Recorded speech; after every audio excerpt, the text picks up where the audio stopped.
Teman-temanku Shalom, berjumpa lagi dalam YouTube channel Gereja YouTube. Berikut ini kita akan menyaksikan sebuah diskusi agama antara apologet Kristen bersama dengan Muslim di mana di dalam diskusi ini ada seorang Muslim yang ingin sekali mengetahui tentang siapa Yesus sesungguhnya. Seperti apa diskusinya, saksikan video ini dari awal sampai habis dan semoga memberikan pencerahan ya.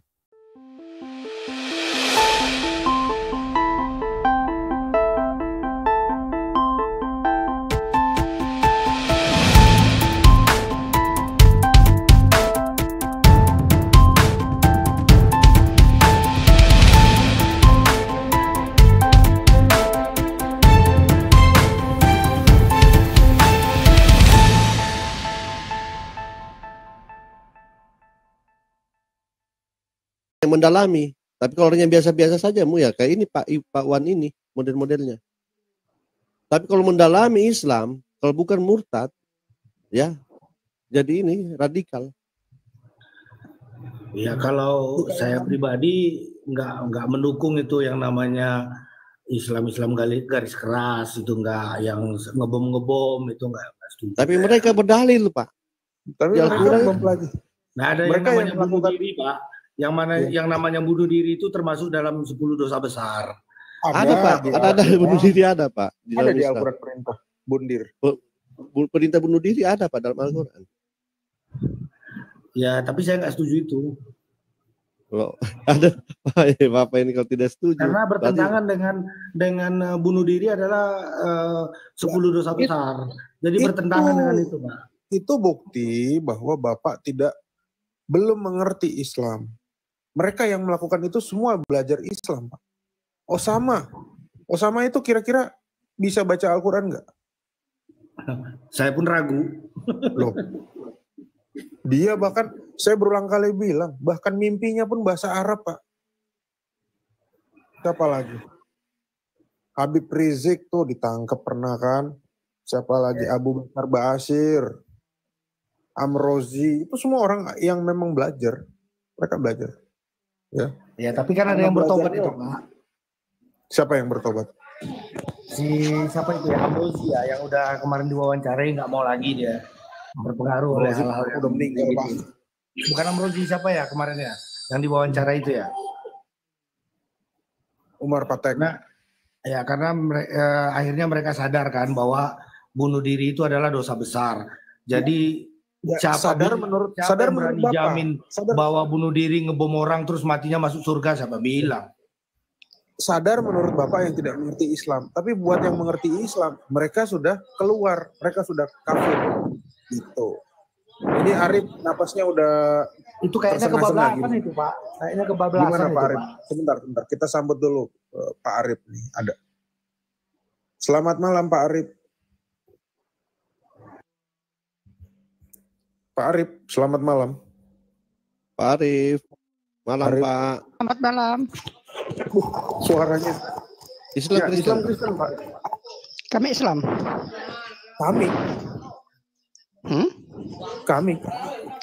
Ya saya Islam. Oh, oke. Kirain kami siapa tadi? Al-Baqarah 34. Ya mungkin ada yang mau ditanyakan Pak Arif. Tidak, cuma mendengar.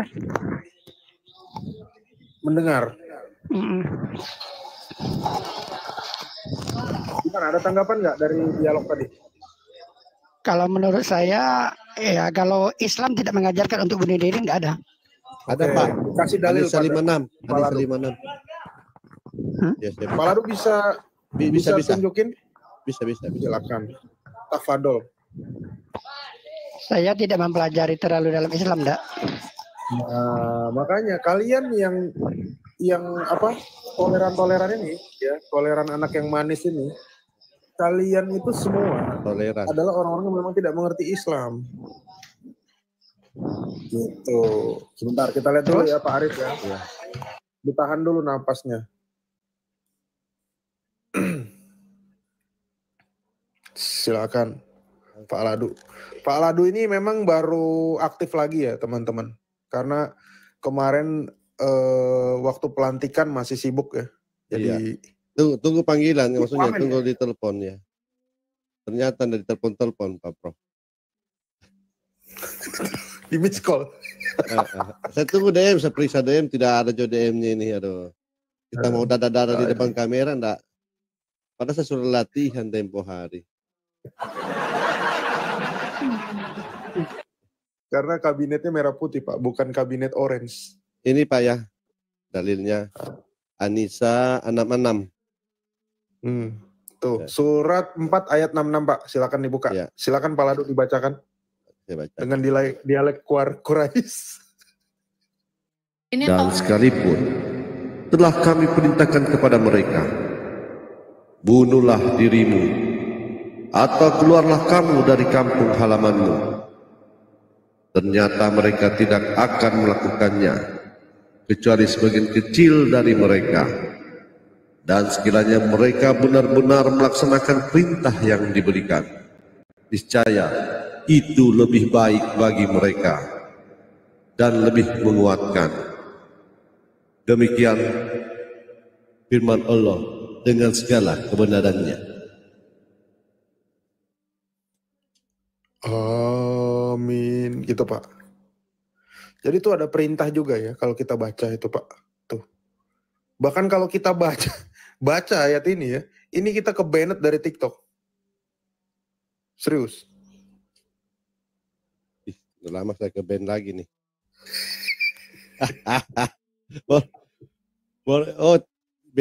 Baru besok ada lagi satu akun yang terlepas. Ini tinggal satu ini bisa saya ini pakai. Makanya saya tahan-tahan. Jadi memang kita di atas ini butuh Islam yang radikal. Halo Pak. Ya. Ya gimana? Kalau menurut saya Al-Quran sekarang banyak dipalsukan. Oh, banyak dipalsukan. Iya. Coba Pak Ladu ada request dari bawah tuh ayat 67. Apalagi menurut yang di download nih. Ayat berapa? Banyak. Bapak kan bisa cek dari situ Pak, dari rumah Bapak. Ayat 67-nya Pak Ladu dilanjutkan, ada request dari Alul Kitab di bawah.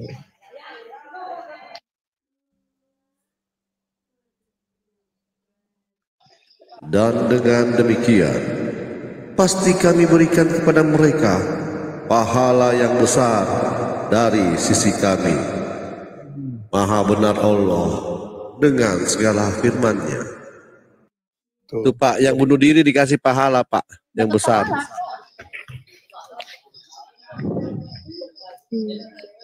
Kalau menurut saya, Al-Quran sekarang banyak ditiru Pak. Bapak kan bisa cek dari situ Pak, buka Al-Qurannya Bapak yang ada di rumah, Bapak cek. Nah, tinggal kita samakan, apakah ini benar seperti ini atau tidak, kan gampang Pak.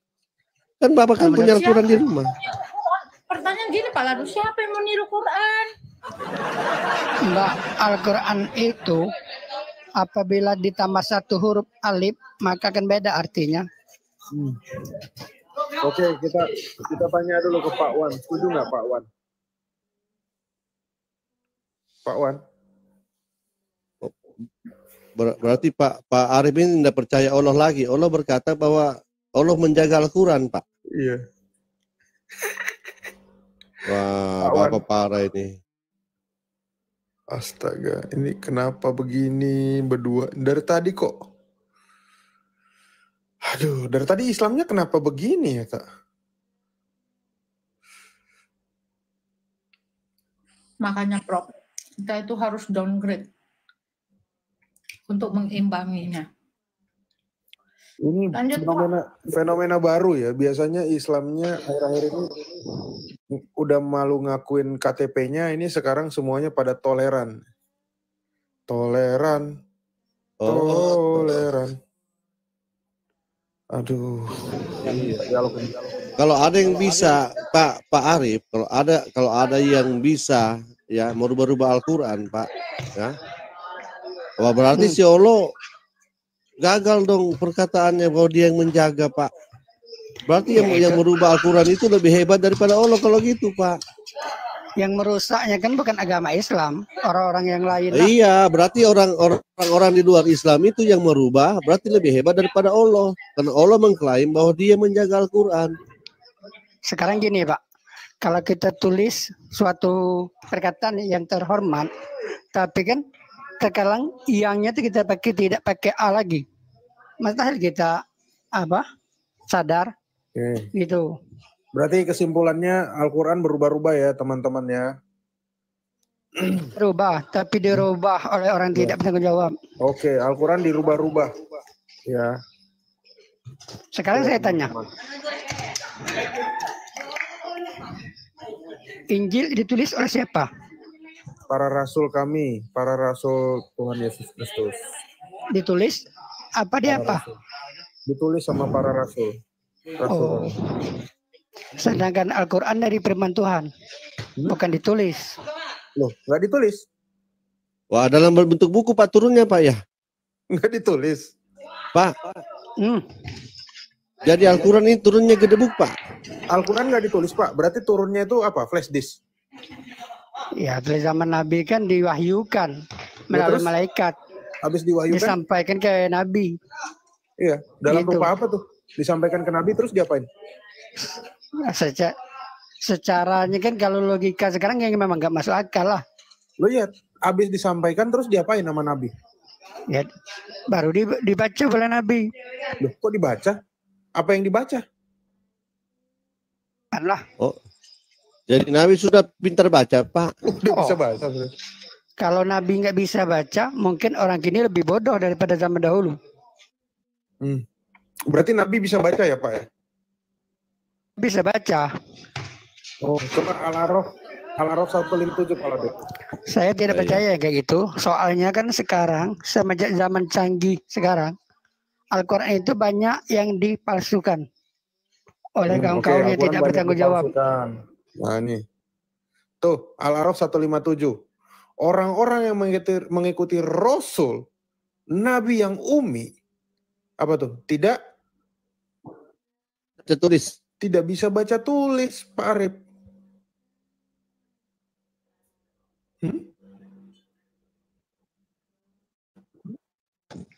Siapa lagi yang rubah ini Pak? Waduh.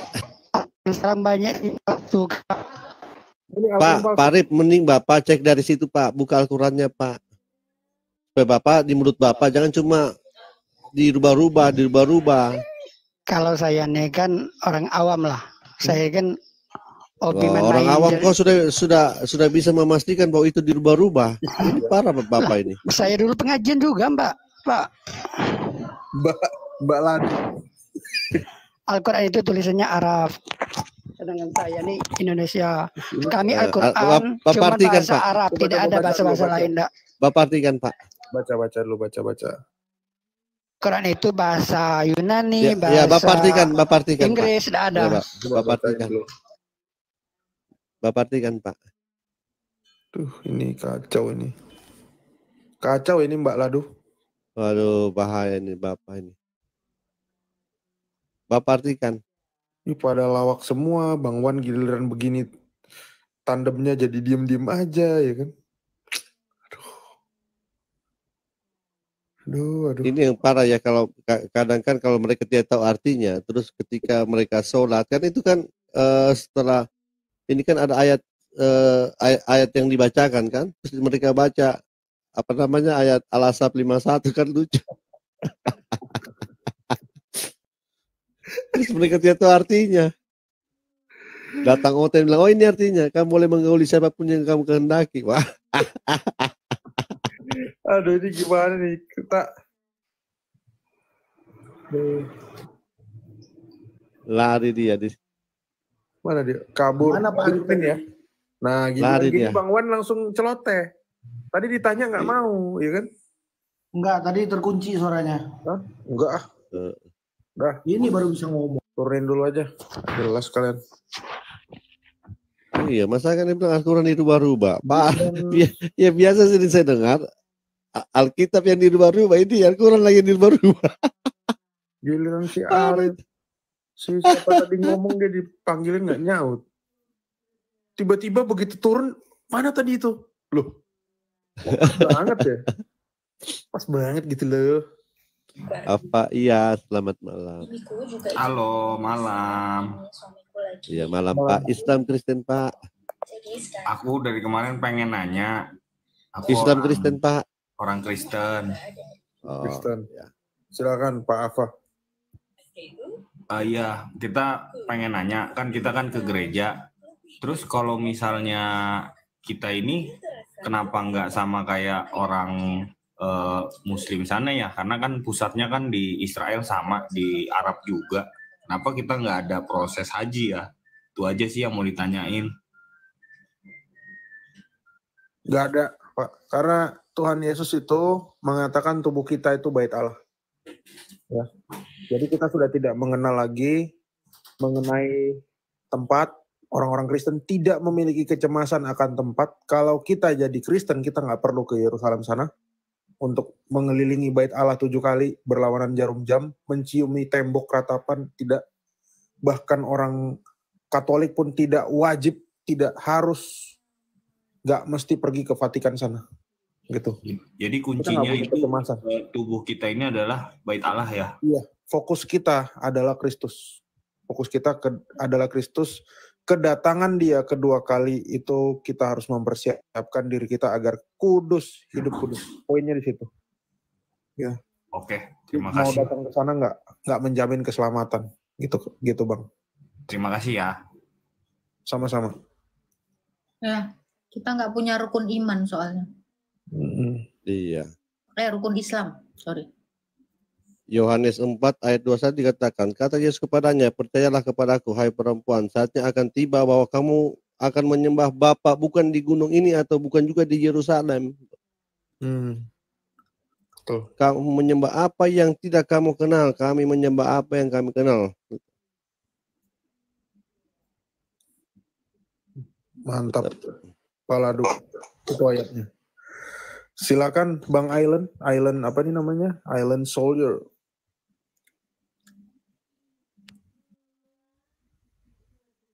Halo, selamat malam, Abang Island. Nih, Island ini itu ya, saus ya, Thousand Island. Thousand Island. Ya, ini Island ini Island. Kalau sering makan salad tuh pakai itu Thousand Island itu. Island agama dari Arab ini Island. Orangnya disebut Muslim. Tapi di Arab sana nggak ada island loh, nggak ada pulau loh. Ada nggak sih pulau? Ada. Bahrain itu pulau. Padang pasir. Bahrain itu pulau di Arab. Pulau. Bahrain.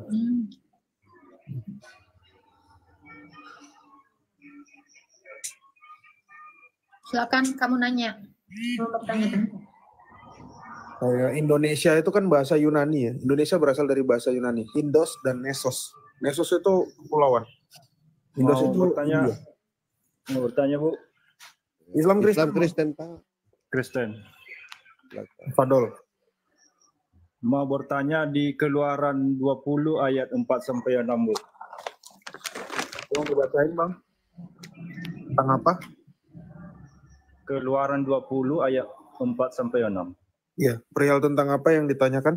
Membuat patung. Jangan buat patung yang menyerupai apapun. 10 perintah Tuhan tuh. Apa yang jawab? Agatha kayaknya paling pas nih. Apa yang mau ditanya Pak? Orang yang membuat patung Yesus itu apakah tidak bertentangan dengan ayat ini? Siapa yang membuat patung sini? Ya kadang ada yang kita nampak itu yang membuat patung itu. Ya itu kan pekerjaan. Pak itu bukan buat dia sembah. Kalau pemahat ya. Pematung atau pemahat itu kan sebagai profesi. Apa dia berdosa? Kan dikatakan jangan membuat patung bagimu yang menyerupai apapun yang di langit, yang di air, yang di mana-mana untuk disembah. Kalau orang mau bikin patung ya bikin aja. Kan bukan untuk disembah. Nah, itu yang disebut namanya karya seni. Apakah orang berdosa? Tidak. Mungkin pertanyaannya ini. Apa? Yang di gereja mungkin. Itu. Ya, kadang ada juga patung Maria di gereja, patung-patung Yesus. Gereja kami nggak ada patung, Pak.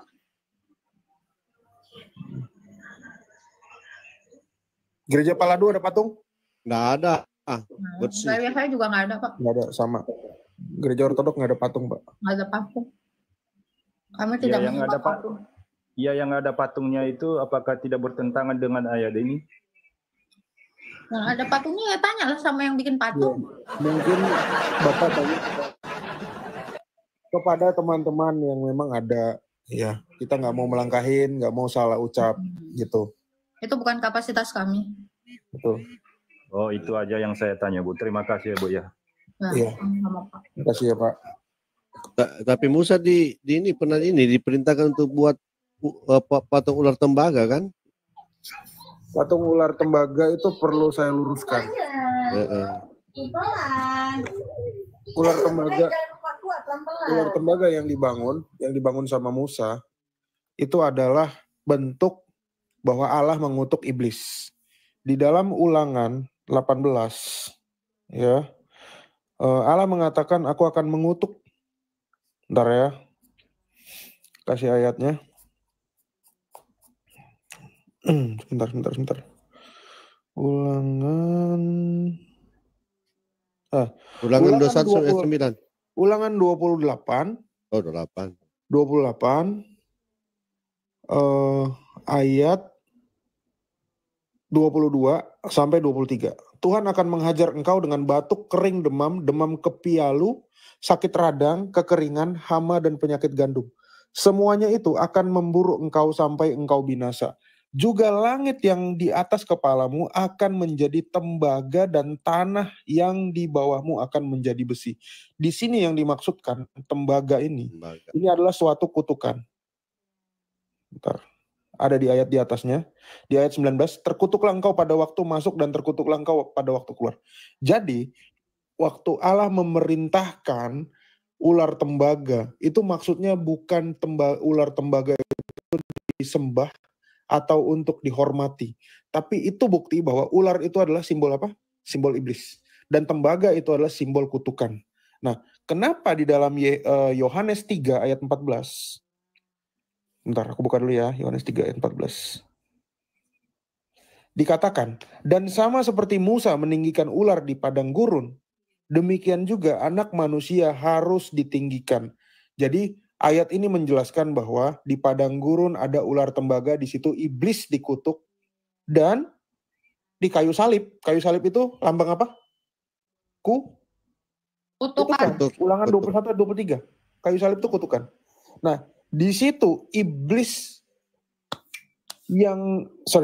di situ dosa yang diprakarsai oleh iblis yang ditimpakan kepada manusia, tetapi ditanggungkan kepada Yesus yang tidak berdosa, dan dosa itu dihantarkan ke atas tiang salib yang merupakan kutukan. Jadi itu persamaan dalam ayat ini. Dan sama seperti Musa meninggikan ular di padang gurun, demikian juga anak manusia harus ditinggikan.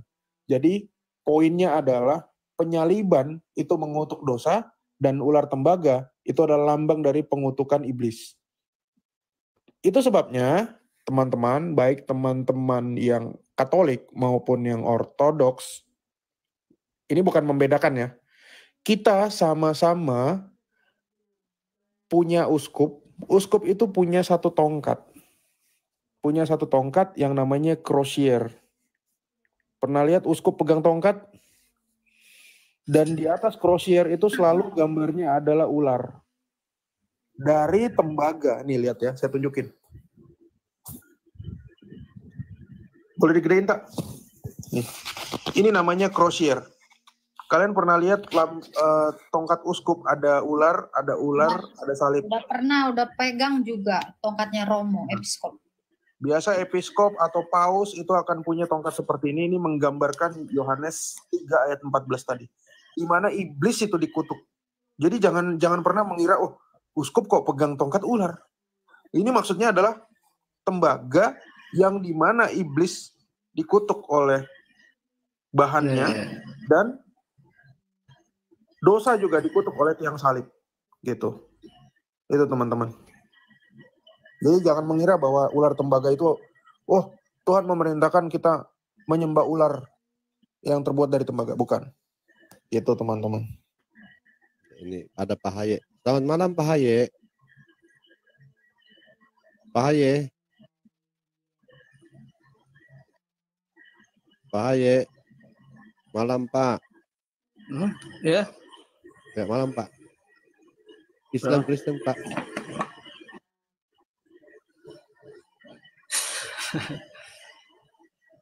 Ya Pak He, Islam Kristen Pak. Ya. Agak jelas banget sih tadi minta naik. Silakan Pak. Pak Haye Islam Kristen Pak.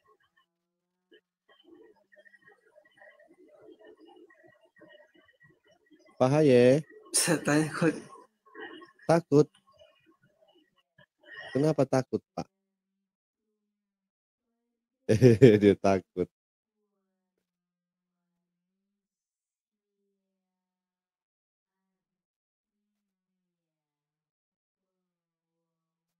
Ini baca typingan di bawah, Prof. Ini sorry ya, saya sambil boker ya. Agatha dilaporin Umar. Kenapa Umar ngefans banget sama gue? Si Umar.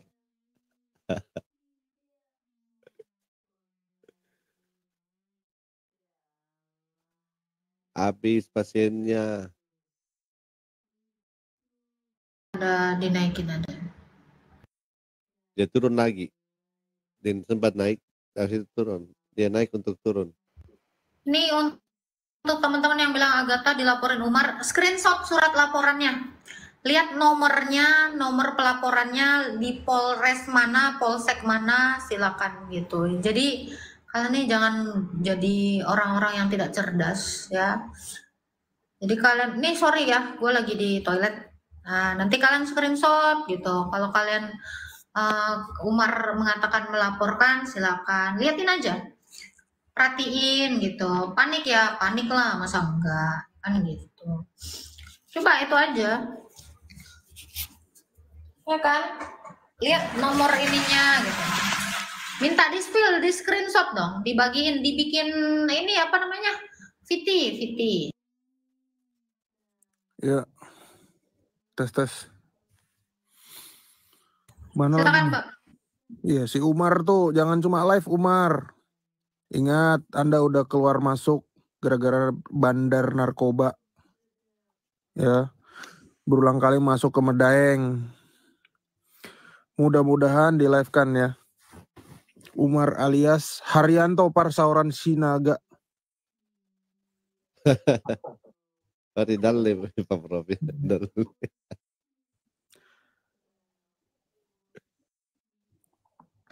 Apa kalian ini sibuk cari ini, cari tumbal ya? Nyari tumbalnya saya gitu.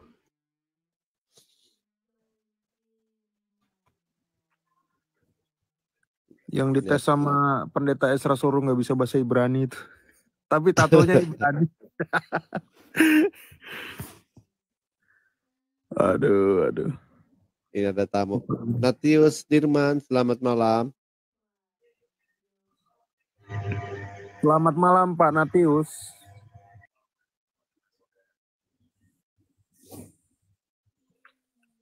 Ya, Umar bandar narkocoy, hashtag ya. Hashtag Umar. Oh, dia udah pernah merasakan jeruji besi? Udah. Residivis. Jadi kalau udah masuk berkali-kali itu namanya residivis kan. Kenapa kalian nyari tumbal gitu? Nggak nemu kah? Dia membela ini, Bang Ratu Entok. Oh. Abangnya Umar. Cie. Sweet. Dibayar Selamat malam. berapa? Selamat malam, Prof. Selamat malam, Bang El. Ini cuma mau jelasin soal patung tadi ya, abang-abang ya. Saya cuma jelasin sedikit apa yang sudah diberikan sama saya tentang penjelasannya. Begini, saya Katolik, jelas di dalam Keluaran 20 ayat 4 bahwa larangan patung itu sendiri itu dilarang kan, Pak. Tetapi di dalam Kolose 1 sampai 15 itu dijelaskan lagi bahwa gambar atau patung itu tidak disembah, namun hanya dimasukkan sebagai alat bantu untuk mengarahkan hati dan pikiran kepada Tuhan. Sebab jelas disebutkan bahwa Allah menggambarkan dirinya dalam Kristus. Karenanya manusia memperoleh gambaran akan Allah. Kolose berapa Pak? Kolose berapa? Kolose 1 ayat 15 Kak. Iya Kakak. Di situ dikatakan gambar bukan patung Pak. Iya, di sini saya jelaskan lagi Kakak. Jelas disebutkan bahwa Allah menggambarkan dirinya dalam Kristus. Karenanya manusia memperoleh gambaran akan Allah. Jadi penggambaran akan Kristus dalam bentuk patung, lukisan atau bahkan gambar dalam film kartun tidaklah melanggar perintah Allah. Karena Allah telah terlebih dahulu menggambarkan dirinya di dalam Kristus. Nah, saya cuma menyampaikan itu aja Kak. Aduh, saya jadi ini tadi. Bang, thank you. Terima kasih Kak Agatha, Abang Prof. Aduh, saya jadi ini. Tuan Kati Pak. Serius ya guys ya, gue takut dilaporin sama Umar. Apakah saya harus bikin? Hah? Yang ada Umar ngelapor dia malah ditangkap polisi. Tes urin. Tes urin dia. Urin ya, suruh tes urin pas ngelapor ya kan. Aduh, aku seriusan ya Pak Prof, gemeteran nih, keringet dingin langsung auto boker ya. Apa saya perlu buat ini lagi video klarifikasi atau klarisisasi atau apa nih? Ya, gimana nih? Klarifikasi. Apa nih yang harus saya lakukan nih? Saya dilaporkan apa salah dan dosaku Umar? Penting tetap Kenapa kelas ini? Gini ya Prof ya, lucu ya. Saya tuh nggak pernah menghujat. Yang menghujat mungkin banyak teman-teman yang lain. Kalian itu kan butuh cari yang ada mukanya kan? Kan? Kalian itu butuh tumbal yang bukan menista, tapi butuh tumbal yang ada mukanya kan? Ya toh? Betul nggak? Betul. Kalian butuh itu. Oh. Bagus. Ini yang saya katakan seseorang itu melakukan sesuatu yang sifatnya itu subjektif, bukan objek. Karena mereka memang tidak melihat dengan kebenaran gitu ya kan. Tapi mereka memang mau cari tumbal.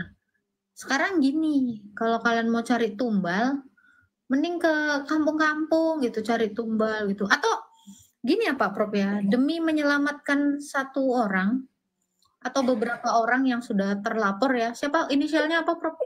Zuma dan Rifa ya? Sama Nora ya. Kalian kalau mau melaporkan mereka ya, dengan cara saya menjadi ganti supaya mereka tidak dilapor, saya tidak bersedia. Kenapa? Kalau kalian mau laporkan saya, silakan laporkan saya. Gitu. Yang melaporkan mereka bertiga pun itu bukan saya. Gitu. Saya tidak akan takut akan kebenaran yang bisa saya nyatakan di sini. Ya, walau sedikit gemetar ya. Tapi satu hal yang kalian harus ingat gitu ya. Jangan kalian terlalu memuaskan nafsu kalian. Kalau salah, akui Anda salah. Gitu. Yang saya lihat ini udah orang tiga ini udah jelas salah. Tetapi nyari tumbal demi membenarkan kesalahan mereka. Apa salahnya kalau kalian meminta maaf dan bertobat gitu? Tidak usah menghujat sehingga kalian tidak dilapor gitu loh. Apakah Tuhan kalian itu tidak mengajarkan kalian itu untuk melakukan yang namanya jalan damai gitu? Saya sangat sesalkan sekali ya.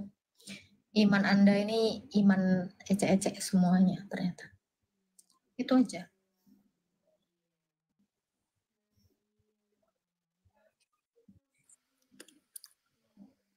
Ya ini Pak Natius, gimana? Mungkin ada yang mau disampaikan Pak Natius?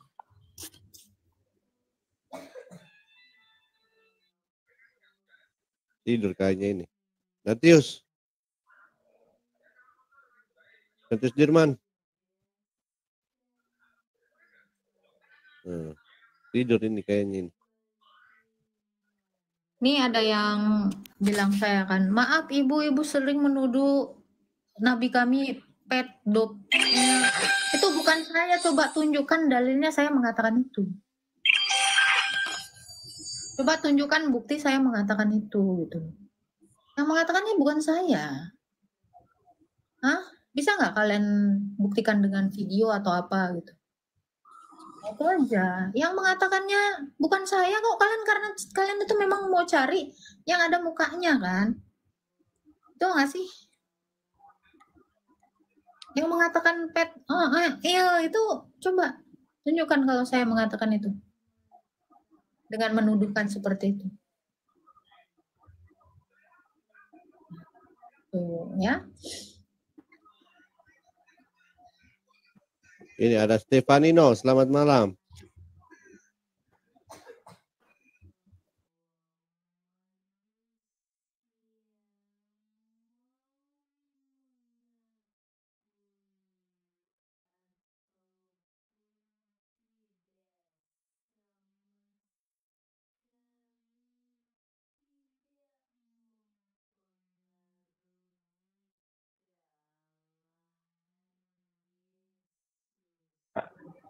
Saya cuma bantu mengingatkan lagi. Apa lagi? Kamu ingatkan siapa yang mesti kamu ingatkan? Ya. Nih, gue dapat screenshotan katanya di Polda Sumut. Lu kalau ngomongnya sama Polda Sumut, gue bukan warga Sumut. Ini tidak punya kuasa di sini. Ini kalau kata saya, makanya kalian tuh perlu didampingi pengacara. Biar kalian itu tahu langkah-langkah yang tepat. Kalau kalian melapor saya ke Polda Sumut, saya bukan warga Sumut. Polda Sumut itu berkuasa hanya di Sumut, tidak berkuasa di tempat saya di Madi. Terus mau kayak gimana?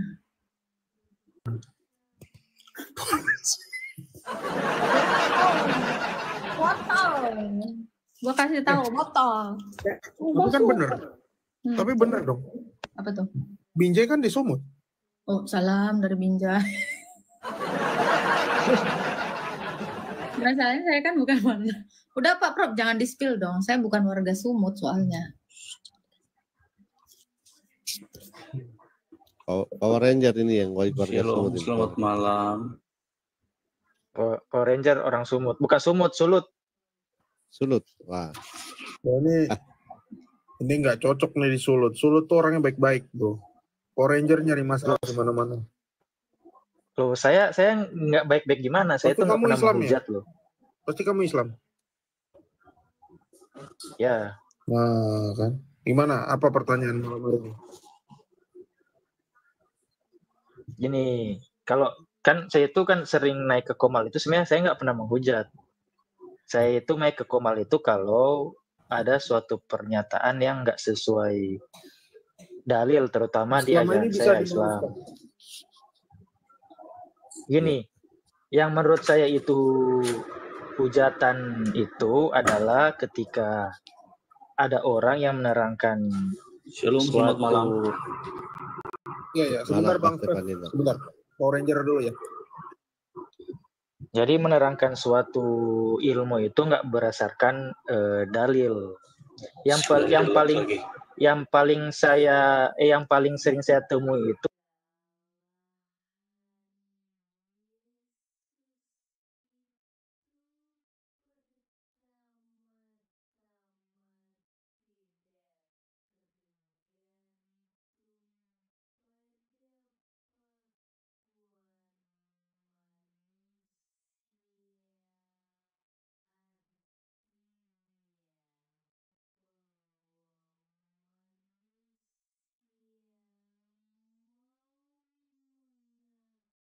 antara pembantu dan budak.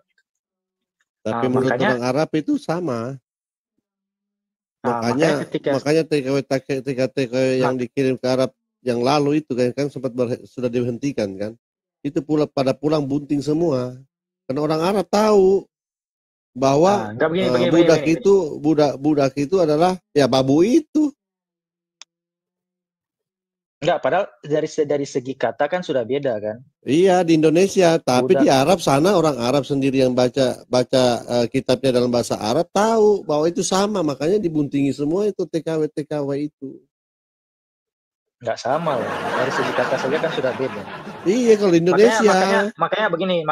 Kenapa saya bilang itu menghujat? Karena begini, ketika diterangkan dengan ilmu, tapi masih saja mengatakan bahwa Rasulullah itu menikahi pembantu. Nggak ada yang bilang menikahi, bro. Nggak ada yang bilang menggauli. Menggauli. Jangan pelintir loh. Iya. Sejak kapan Nabi Muhammad menikah sama Maria Kiptia? Menggauli pembantu atau babu. Iya. Sampai ada lagunya loh. Sampai ada lagunya loh itu. Kayak apa lagunya? Menggauli. Kayak apa coba? Emang ada? Ada lagunya PC itu. Yang mana? Nggak pernah dengar? Ada. Saya juga pernah dengar. Nggak pernah dengar. Coba. Kayak apa lagunya? Saya juga pernah dengar. Nanti bagus kalau di komalnya PC atau di komalnya. Mana? Jangan fitnah. Mana liriknya kayak apa? Coba ada mungkin di Ladusing. Coba Pak Ladusing. Nggak pernah saya dengar. Nggak pernah saya dengar itu. Ada. Jangan fitnah. Mana lagunya seperti apa? Saya nggak simpan lagi. Cuma saya pernah dengar. Iya kayak apa liriknya coba.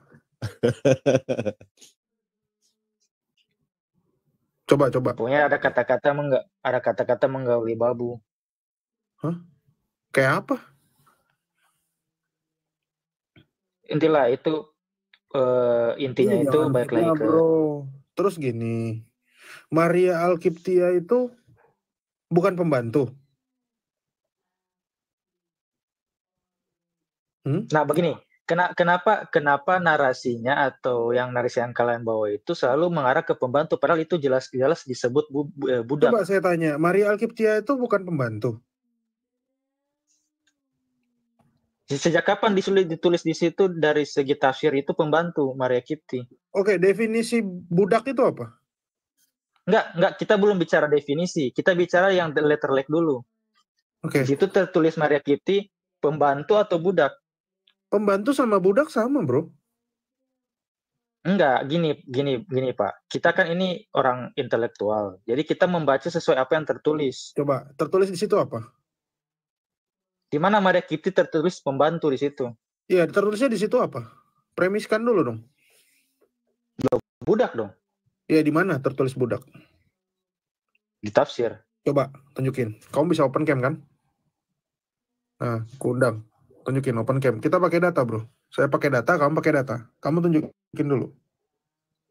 Ntar ya, ntar.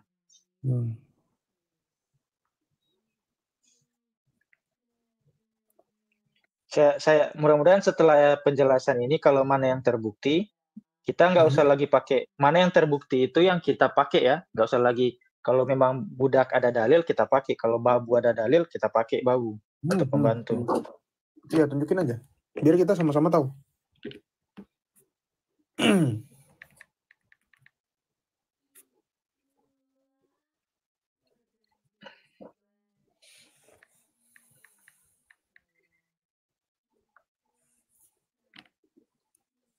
Ntar ya Pak Prof. Ya, siap. Jangan lama-lama loh. Kasihan ini yang kuotanya di bawah nih. Enggak, naikin aja dulu. Kan masih ada berapa slot itu? Bukan, ini yang nonton ini 4.200. Kasihan kuotanya. Nggak semuanya ini kuotanya masih banyak. Gitu loh.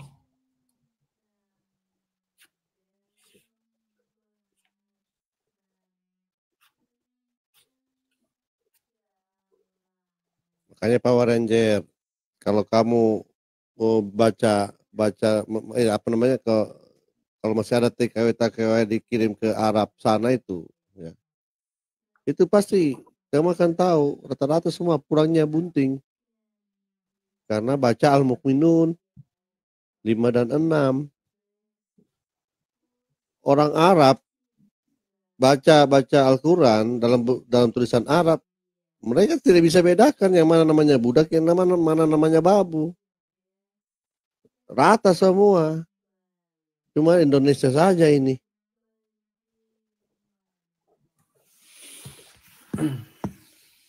Saya rasa itu terlalu beropini ya. Coba kamu sampai sekarang itu beritanya masih ada, walaupun berita yang lama ya, karena TKW sekarang kan untuk dikirim ke Arab itu kan sudah dilarang kan, dilarang kayaknya yang TKW itu. Kenapa di TKW itu dilarang? Ya itu pulang rata-rata pada bunting. Ya kan itu pembantu Pak, bukan budak. Iya, ayatnya kan mengatakan budak. Tapi orang Arab tahu bahwa budak dan pembantu itu adalah sama. Nggak boleh dong Bapak bawa-bawa orang Arab. Ini orang Arab nih banyak loh. Ya orang Arab kan Bapak, tahu. terus Al-Quran Bapak kan bahasa mereka. Generalisir. Nah, sekarang nanti kalau setelah dari sini, kamu nanti buka ya, TKW hamil. Itu saja, TKW Arab hamil. Banyak sekali beritanya itu. Iya, nanti memang kamu itu di baca-baca satu sisi betul, tapi kan bukan berarti mereka nggak bisa membedakan mana budak, mana pembantu. Buktinya juga pemerintah di sana juga tidak kasih tindakan tegas kepada mereka itu, para majikan. Dibiarkan saja. Mereka pakai apa namanya hukum Islam. Pak Ladu, ya. Bukannya dia mau bukain data, mana datanya? Belum. Mana? Malah ngobrol tak kemana-mana. Mana? Cepat, jangan lari lagi kok. Cepat. Kok ngajakin ngobrol biar kemana-mana. Cepat. Ntar dulu dong, sabarlah.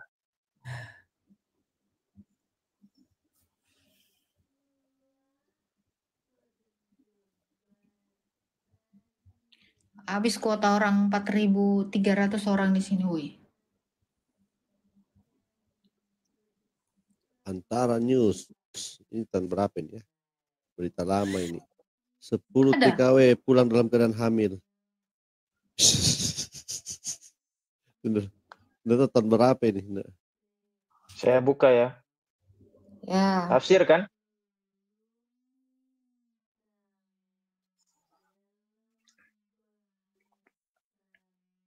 Asbabun.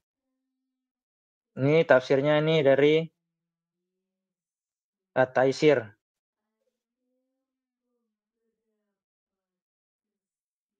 Sebab nuzul, sebab datangnya kan.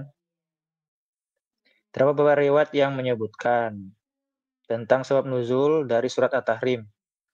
Akan tapi pendapat yang paling kuat dan dengan sanad yang paling sahih hanya sebab yaitu pertama karena Nabi SAW mengharamkan madu baginya untuk menyenangkan para istrinya. Dan yang kedua adalah Nabi SAW mengharamkan untuk menggauli budaknya. Budak ya, bukan pembantu. Yaitu Maria Al-Qibtiyah. Lalu? Nabi kamu orang Arab atau bukan? Nggak, begini aja deh Pak. Ini kan artinya kan berpolemik. Namanya kalau berpolemik itu setelah dijelaskan mencari sesuatu yang nggak ada di dalil, itu artinya berpolemik. Oke, gini mencari deh, sesuatu. Kita kupas satu-satu. Pertama, di dalam surat At-Tahrim ayat 1, di situ Muhammad mengharamkan apa yang sudah dihalalkan oleh Allah. Betul ya, bro? Ya, betul. Nah, menurutmu kenapa Muhammad mengharamkan? Mengharamkan. Apa ya? Emangnya apa yang dihalalkan oleh Allah? Coba. Apa yang dihalalkan oleh Allah sehingga diharamkan sama Muhammad? Ya udah, daripada lama-lama beretorika, aku malas juga. Sebetulnya yang dihalalkan oleh Allah di situ adalah surat Al-Mu'minun 5 dan 6. Apa yang dihalalkan sama Allah? Menjaga kemaluan dan dipersilahkan untuk menggauli istri dan hamba sahaya, betul ya? Betul nggak? Iya. Oke, di situ ada hamba sahaya ya? Ya, kamu bukalah di Al-Quranmu. Sekarang saya pakai metode gini. Boleh dibesarin tak? Nah ini. Hamba sahaya. Aduh sorry ya, kotor layarnya. Kalau kita, ini saya ambil ini aja. Di dalam saya ada Al-Quran di sini. Kita bisa buka di Al-Mu'minun ayat 5 dan 6. Ya. Tapi sebentar kita lihat dulu. Di situ yang diperbolehkan digauli adalah hamba sahaya. Ya. Hamba sahaya. Lihat apa dalam bahasa Inggrisnya? Slave. Oh, budak itu, hamba. Hamba sahaya. Tapi kalau kita balik, slave itu budak. Slave ini budak. bisa juga, sebentar. Buram lagi.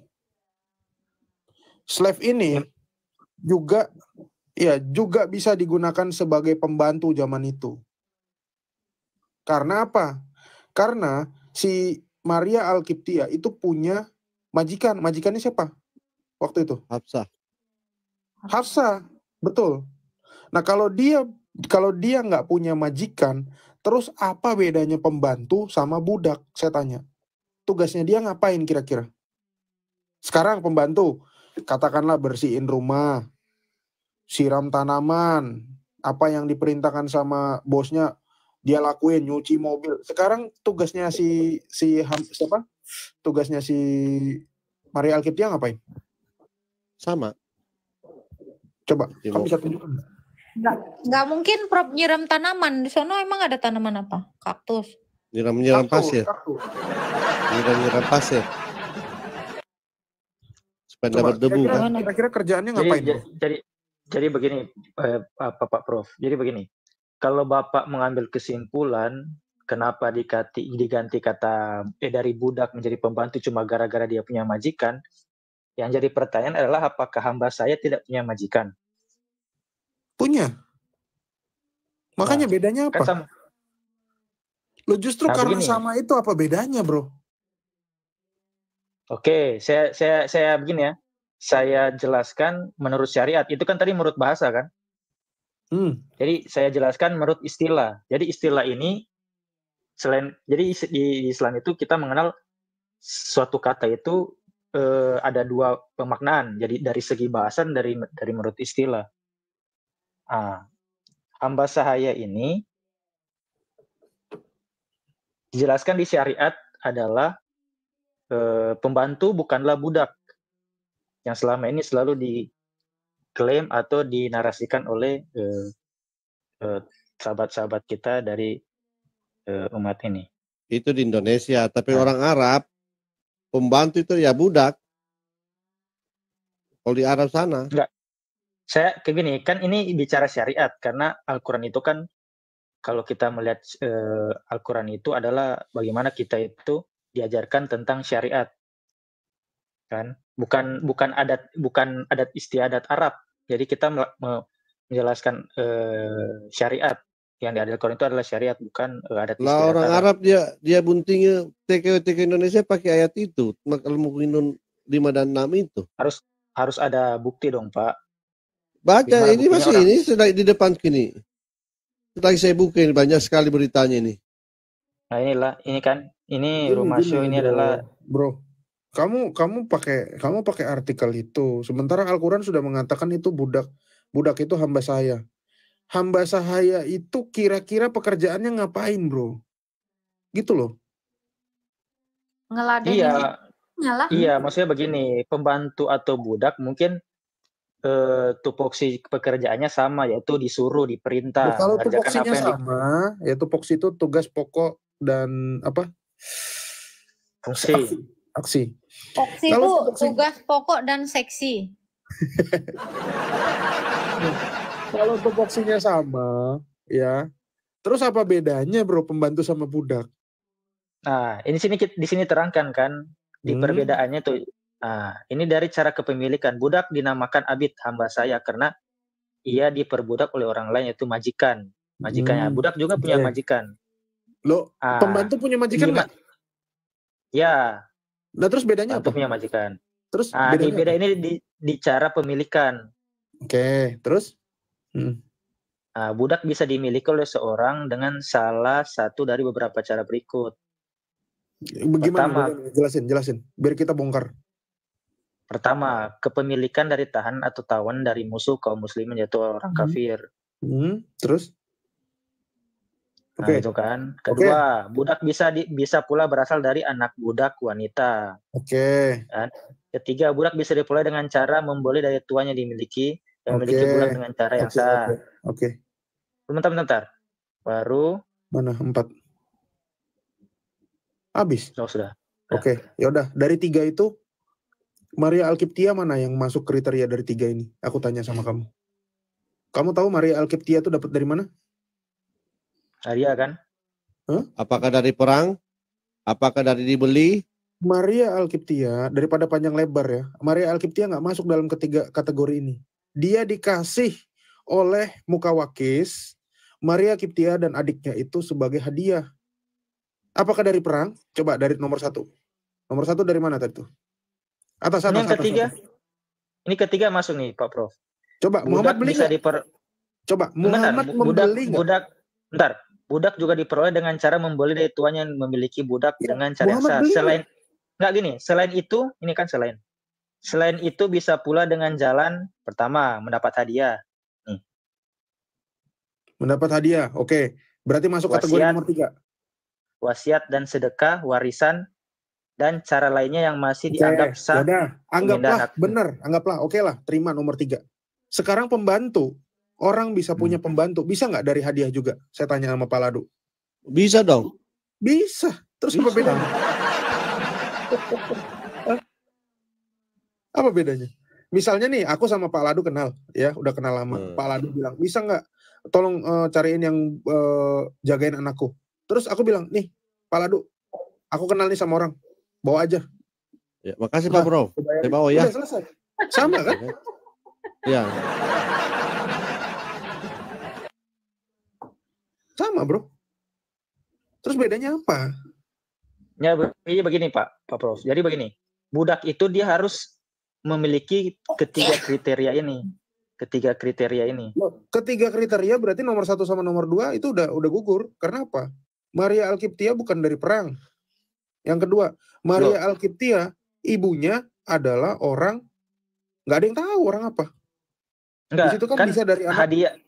Bentar, diberikan hadiah itu oleh siapa? Mukawakis. Nah, Mukawakis mendapatkan Maria Alkiptia dari jalan apa? Apakah disewa? Mukawakis itu dikatakan dia adalah pemimpin gereja di Mesir. Dia nggak tinggal di Arab. Jadi status Maria Alkiptia ini terhadap Mukawakis, kan begini, Mukawakis kan memberikan hadiah. Hadiah yang diberikan ini, status hadiah Mukawakis ini apa sebelumnya dari sebelum dipindah tangankan ke Rasulullah? Gratifikasi doang. Makanya Mukawakis memberikan 2 orang. Maksudnya begini, status Maria Alkiptia ke Mukawakis ini apa? Bukan marah-marah. Dia ngasih bukan gara-gara apa, dia cuma ngasih doang aja. Dia juga tinggal di Mesir, dia nggak tinggal di Arab. Enggak begini, Mukawakis ini status Maria Alkiptia ini terhadap Mukawakis ini apa? Nggak ada. Mukawakis itu adalah pemimpin. Iya, Mukawakis itu adalah pemimpin gereja di Mesir. Maria Alkiptia adalah orang yang berasal dari gereja Mesir, makanya namanya Kiptia, artinya Koptik. Hubungannya antara Mukawakis. Loh, coba kamu saya tanya, kenapa namanya Maria Alkiptia? Kiptia itu apa? Koptik itu. Kiptia itu Koptik artinya. Oke, coba. Artinya Mesir, gereja Mesir. Lo kau aja nggak tahu gimana sih? Iya, maksudnya begini. Kalau nama itu kan sama seperti nama saya itu di mana asal saya itu nama saya itu menggambarkan asal saya. Sama seperti banyak ulama-ulama di sini namanya itu di belakang ada nama-nama daerah seperti Kalimantan, Sulawesi, Kalimantan, Sulawesi. Kok cari apalah? Nggak jelas narasimu. Sekarang tujuanmu adalah membedakan antara budak sama pembantu. Sekarang perbedaannya apa, bro? Tadi kalau kamu bilang budak itu beda sama pembantu, pekerjaannya sama. Emang ngapain sih kerjaannya Maria Alkiptia? Ya, tapi kan Maria Alkiptia itu kan ketika Mukawakis memperoleh kan dari cara perang dulu juga. Mana ada begini Power Rangers. Di zaman Bagindami itu tidak ada pembantu, yang jadi pembantu yaitu budak itu. Itu dia disebut itu sama. Sekarang orang pakai kata pembantu. Begitu diperhalus sekarang.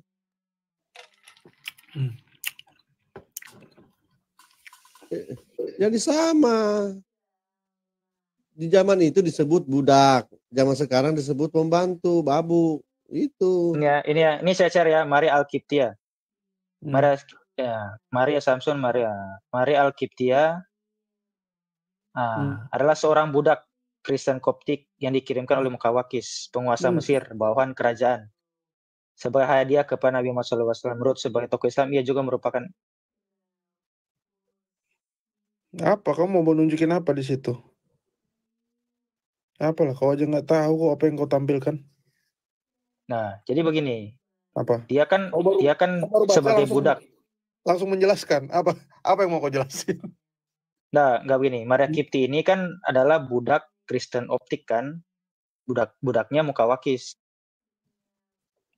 Ya budak kan? Bukan Kristen Koptik yang dikirimkan oleh Mukawakis. Kok jadi budaknya Mukawakis? Gimana sih kamu bacanya?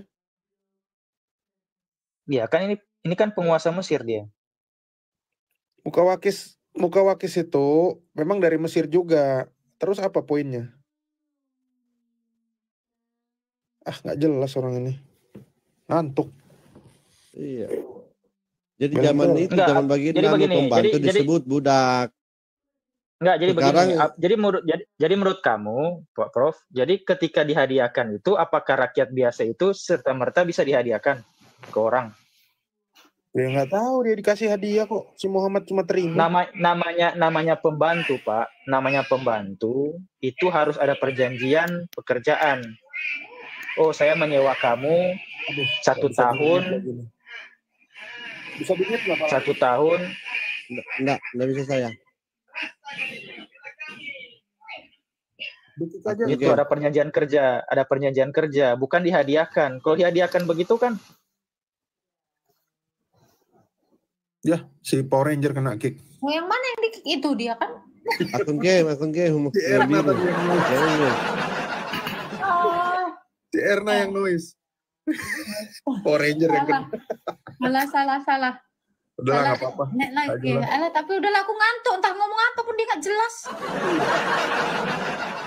Jadi itu sama saja. Mungkin kalau 5 tahun ke depan itu orang tidak mengenal lagi kata pembantu, tapi gunakan kata ART, diperhalus lagi. Iya, sekarang sama aja kamu membedakan driver sama supir. Apa bedanya? Iya. Pembantu satpam sama security. Apa bedanya? Apa bedanya? Selamat malam. Koki sama tukang masak. Ujung-ujungnya jadi kayak gitu. Silakan, Bang. Selamat malam. Islam Kristen. Kristen, Bang. Ya, silakan. Mau tanya dari Matius 16 ayat 18 dan 19, di mana dikatakan, dan aku pun berkata kepadamu, engkau adalah Petrus, dan di atas batu karang ini aku akan mendirikan jemaatku, dan alam maut tidak akan menguasainya. Dan di ayat 19 dikatakan, kepadamu akan kuberikan kunci kerajaan surga. Apa yang kau ikat di dunia ini akan terikat di surga, dan apa yang kau lepaskan di dunia ini akan terlepas di surga. Yang saya tanyakan begini, Pak Prof. Siap.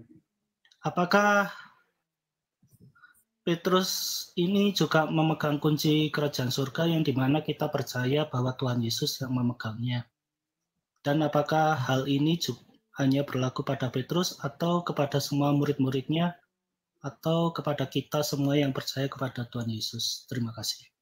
Ya, pertama untuk mengerti ayat ini kita mesti melihat dalam bahasa aslinya ya, teman-teman.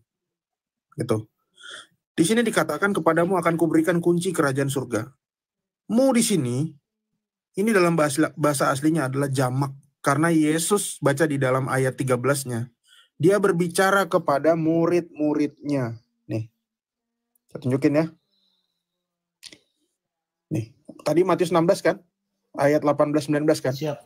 Nah, ayat 13 ini dia berbicara kepada murid-muridnya.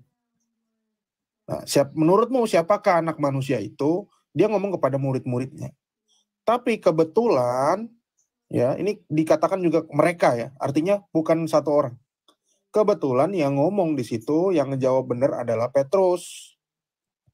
Petrus ini di sini langsung dikatakan, aku pun berkata kepadamu, engkau adalah Petrus, dan di atas batu karang ini aku akan mendirikan gerejaku, dan alam maut tidak akan menguasainya. Ini bukti gereja yang benar itu pasti tidak akan punah. Ingat, gereja kita itu usianya udah ratusan tahun ya teman-teman. Beda kayak ajaran-ajaran bidat. Nah, tapi di ayat 19 dikatakan, kepadamu akan kuberikan kunci kerajaan surga. Kepada siapa kira-kira diberikan kuncinya? Petrus ya? Kepada murid. Iya. Nah, karena Petrus yang menjawab atau bagaimana Pak Prof? Oke, kita lihat dalam King James Version, KJV. Ya, ayat 19. Give unto thee the keys. Nih.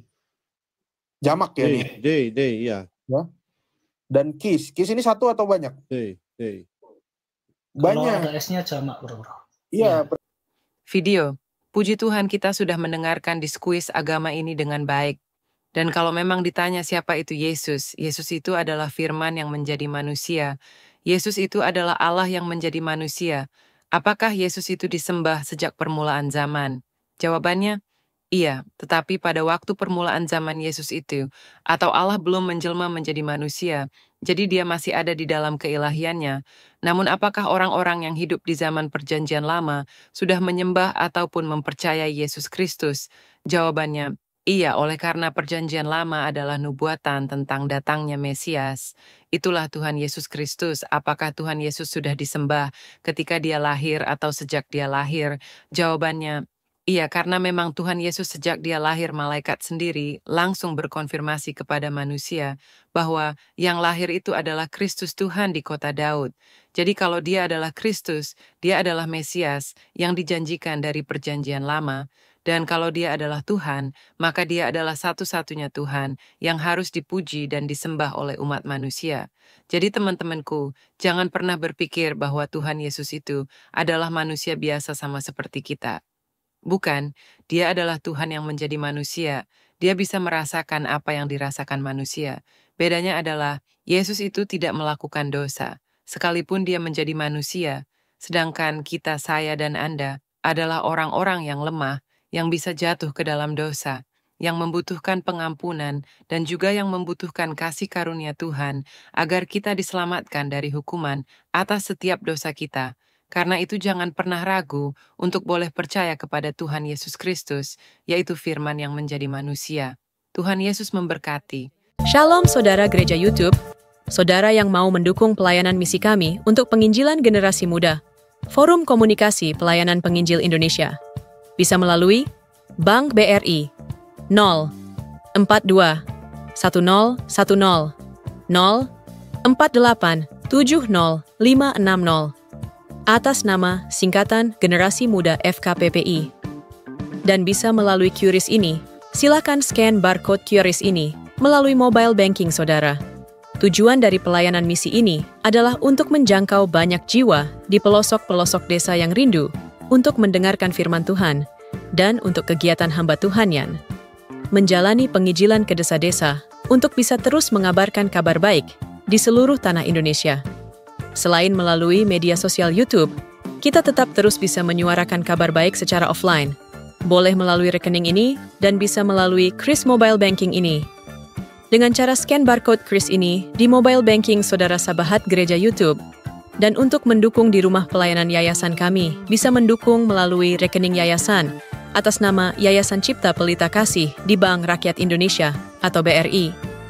Dan bisa melalui QRIS ini, silakan scan barcode QRIS ini melalui mobile banking saudara. Dukung pelayanan kami di semua sektor. Dengan ini sebagaimana untuk membiayai tempat tinggal yayasan, listrik, air, dan juga peralatan pengajaran pendalaman Alkitab dan Murtadin. Seberapapun itu sangat berguna bagi pelayanan gereja YouTube, biarlah terus kita hidup dan berdampak menyuarakan dan memuliakan nama Tuhan Yesus, dan pastinya malaikat sorga bersorak-sorai karena banyak yang mengaku bahwa Yesus adalah Juru Selamat. Terima kasih Tuhan Yesus, memberkati saudara, gereja YouTube semua.